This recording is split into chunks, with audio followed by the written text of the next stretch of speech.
All right, the Griffith's gnat. You've seen them on the water, flying around in swarms of thousands, tens of thousands together. Very super tiny, typically pale flies. I'm not sure if it's to represent one of those little tiny midge gnat patterns or a cluster. I like to think it's a cluster because when I've ever seen them on the water, they are tiny and far too tiny for me to tie on any hook. I'm just not that skilled. But this pattern has been tried and tested and works phenomenal. So we're going to tie this on. Pretty easy tie all around. Just got to be careful of your thread wraps because of how small we're going to tie this. So this is a size 18. And I'm just going to take this one out of our vise here. Going to throw in a size 18 hook. And just so that you guys can sort of see, in comparison to like how tiny this is. And there's some phenomenal tires. I can tie these even smaller. 22s. That is ridiculous in my opinion. I mean, I can barely tie it on an 18. I'm not there yet, but hopefully in time. So let's get started. Got my size 18 dry fly hook in the vise. As always, I will link all the descriptions, materials / recipe in the description below of this video, so be sure to check that out. Just going to be using some black 70 denier thread here. We're going to get started right around there, and I'll work my way to the back. An easy tie, but again, you just got to be careful of how many wraps you do. For my hackle, you can go nuts. I think the size of your hackle is what's important here. If you got grizzly, use grizzlies. Again, olives, the traditional black and white grizzly as well. I don't have any size 18 grizzly, so I've actually gone with just like a dark dun hackle, and you can see it's not even a perfect size, but it's darn close enough. So I just ripped off sort of the fibers on the sides here, and I'm going to try to do the X wrap again on this tiny 18. One X wrap there, next one there, and now with my thread I'm going to try to lock in that stem just to make sure it doesn't go anywhere.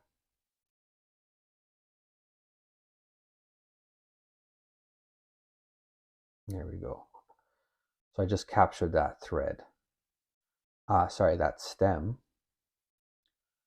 And I'm going to build up a little bit of a body, work that way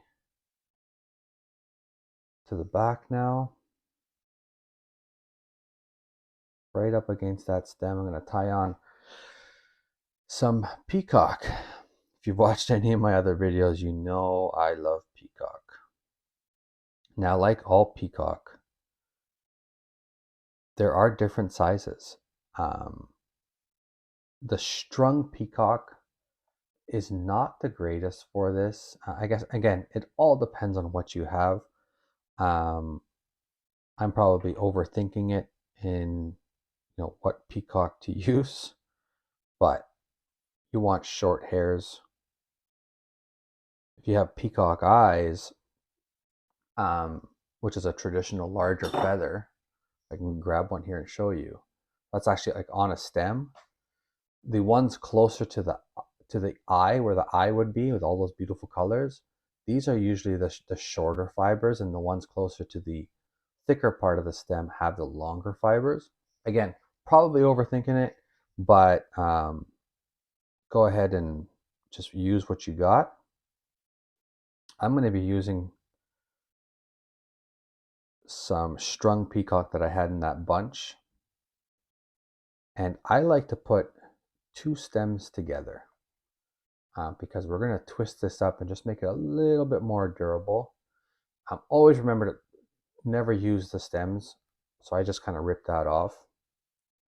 So I'm going to put my 2 peacock strands in here. I'm just going to do kind of 2 collecting wraps, and then I'm going to pull that to length just to make sure it's not crowding the eye of the hook there. And now I'm going to work my way to the eye, or just before the eye. And now I'm going to grab some of these plunger style hackers. Plunger style hackers. Yeah. And now what I like to do is I'll come in here, I'll grab it. Hopefully this comes out on camera. I'm going to wrap it around and then let go. So now I got a pretty firm grasp on it, and it just makes the wrapping process a little bit easier. I'm going to twist this up a little, not too much because it is pretty brittle. But because I'm going to be using the rotary function, I'm just going to unwind my thread a few times because it's going to start to wrap on itself. Now we're going to come in here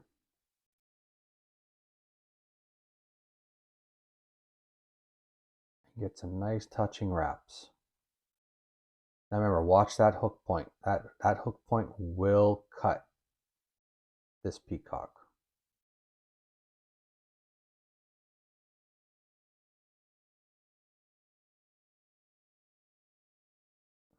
One more there.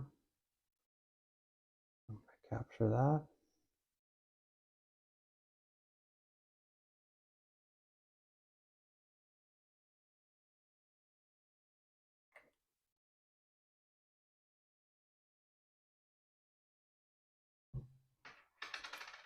So you got one little straggler here. I'm going to nip that off.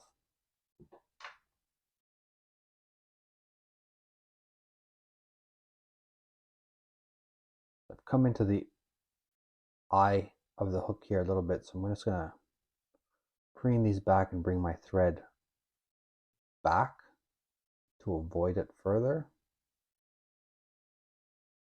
Now we're going to take our hackle and we're simply going to start wrapping. You can put these as thick as you like tight wraps, or you can do it as sparse as you like, so more open wraps.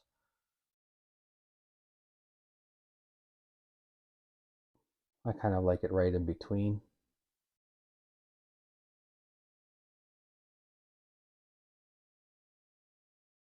Grab that, capture that.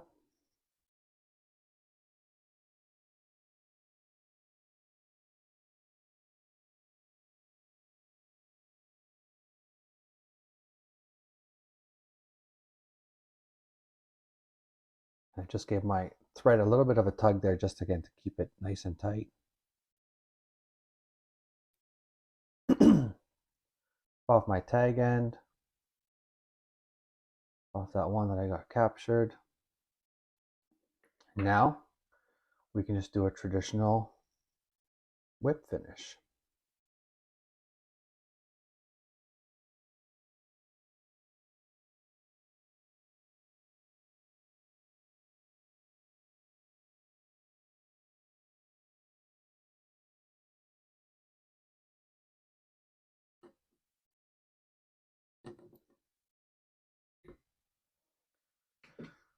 And there you have it, size 18 Griffith Gnat. The last step that I do with these, when it comes to smaller flies, I like to use the water-based head cement, simply because you can literally just dab it on, just like so. And a cool little thing is everyone gets worried about putting the glue in the eye of the hook. I mean, even if you did, like so, because it's water-based, you just grab your nail and flick it, then it's all clear. So that is it. Sizes, tie these up in sizes 18, 20, 22 if you're skilled enough, and tie a ton of them. Man, they work phenomenal. Anyways, guys, as always, thanks for watching. Tune in for the next one. Cheers.